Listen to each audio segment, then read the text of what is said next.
ওরা gas bomb ছুড়বে, আমরা acid bomb ছুড়বো। সবাই অ্যাসিড বোম রেডি করে রেখো। কাদাপাড়া মনবান সমর্থকদের বলছি, তোমাদের দিকে সামনে হবে, তাই তোমাদেরকে বলছি অ্যাসিড বোম রেডি করে রেখো। আমরা তো উল্টোডাঙ্গা থেকে আসবো, তো যেটুকু পারবো আমরাও সঙ্গে নিয়ে আসবো। যত ছেলে আর মেয়ে যখন হাতে অস্ত্র নিয়ে নেবে না, হাতে অস্ত্র মানে বুঝে নাও,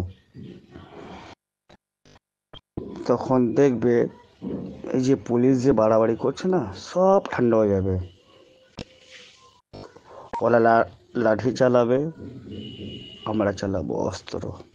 দেখি কার জোর করব। ঠিক আছে, অস্ত্র নিয়ে বেরোতে হবে।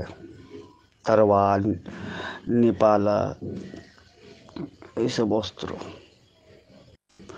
ভয় পেলে চলবে না।